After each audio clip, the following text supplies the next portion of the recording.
بسم اللہ الرحمن الرحیم۔ السلام علیکم and welcome to my channel smart talk with ہانی۔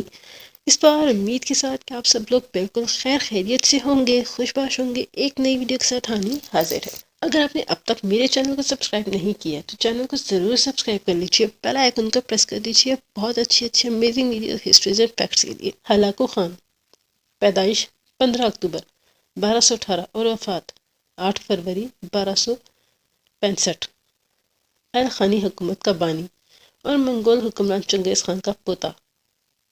چنگیز خان کے بیٹے تولی خان کے 3 بیٹے تھے، ان میں سے ایک منگو خان جو قراقرم میں رہتا تھا اور پوری منگول سلطنت کا خان اعظم تھا۔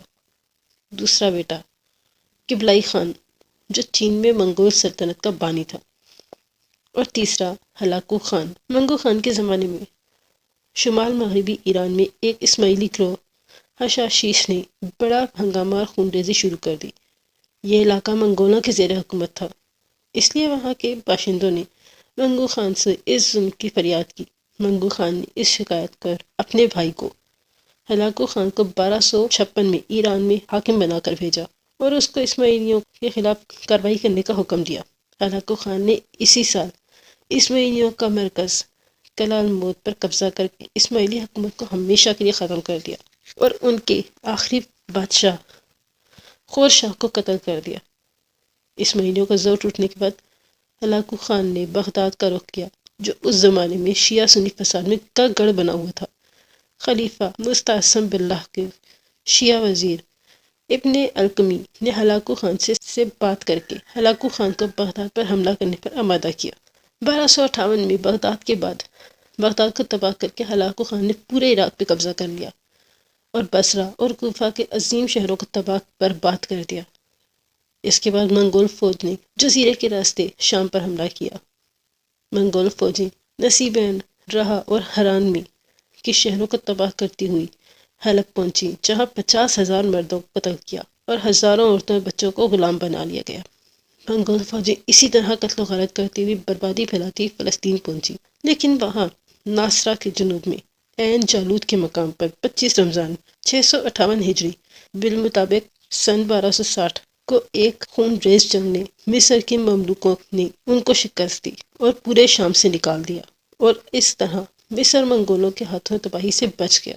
منگو خان کے بعد قراقرم کی حکومت کا اقتدار کمزور پڑ گیا اور ہلاکو خان نے ایران میں اپنی مستقل حکومت قائم کر لی، جو الخانی حکومت کہلاتی تھی۔ اس نے مراغہ کو جو تبریز سے 70 میل جنوب میں تھا اپنا دارالحکومت بنایا۔ بعد میں دارالحکومت تبریز منتقل ہو گیا۔ ہلاکو خان کے بعد اس کا بیٹا اباقا تخت نشین ہوا۔ اس نے بھی اپنے باپ کی طرح اسلام دشمنی کی حکمت عملی جاری رکھی۔ اس نے پوپ اور یورپ کے حکمرانوں سے قریبی تعلقات قائم کیے اور عیسائیوں کو بیت المقدس پہ قبضہ کرنے کے لیے آمادہ کیا۔ اس نے یورپ کی تائید کی اور اپنی مملکت کے آرمینی اور کرجستانی باشندوں کی مدد سے شام پر حملہ کیا، لیکن 1250 میں حمص کے قریب مملوک حکمران کلاؤن نے شکست دے دی اور اس کو پسپا کرنے پہ مجبور کر دیا۔ 1258 میں منگولوں کے ہاتھوں بغداد کی تباہی اور خلافت عباسیہ کے خاتمے کو سقوط بغداد کے نام سے یاد کیا جاتا ہے۔ بغداد کا محاصرہ جو 1258 میں ہوا، ایک حملہ جارحیت اور بغداد شہر کی بربادی تھا۔ اس حملے میں بغداد کو مکمل طور پر تباہ کر دیا گیا۔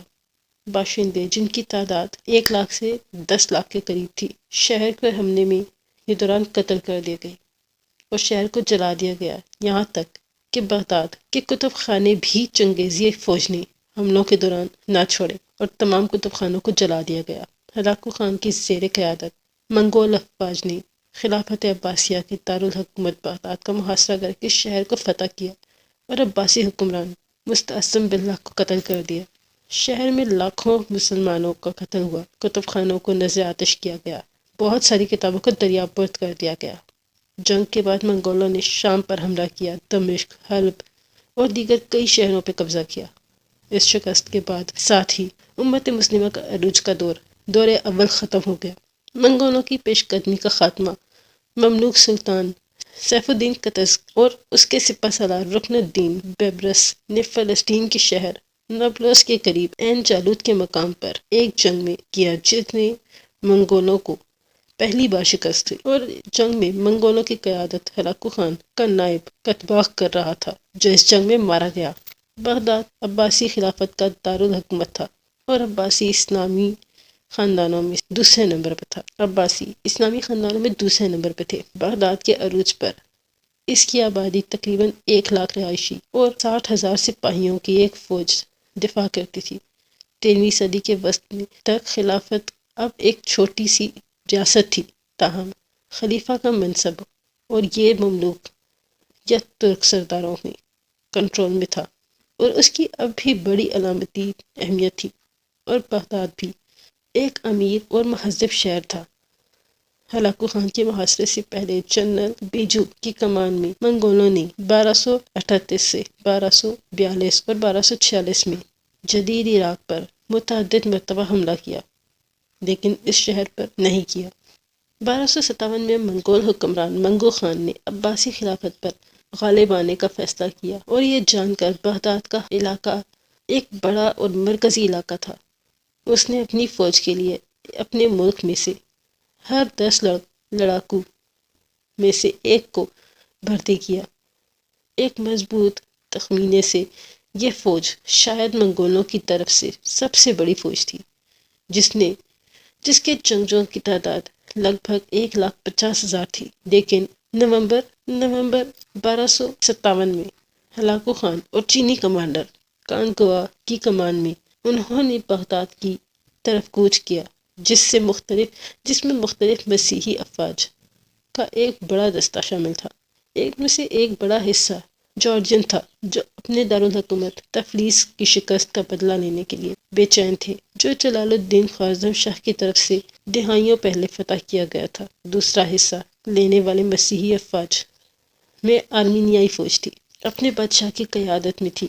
سلطنت اتناکیہ سے اور سلطنت انطاکیہ سے کچھ فرانسیسی دستے تھے۔ عصر حاضر کا فارسی مبصر علاء الدین اطاء الملوک ہمیں بتاتا ہے کہ محاصرے کے شرکاء تقریباً 1,000 چینی آرٹلری کے ماہرین تھے۔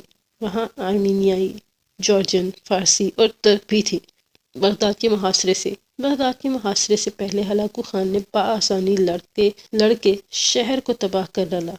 اس کی دہشت سے حشاشی اتنا گھبرا گئے کہ انہوں نے 1256 میں ایک لڑائی کے بغیر اپنے ناقابل تسخیر گڑھ قلعہ موت میں ہتھیار ڈال دیے۔ پھر وہ بغداد چلا گیا۔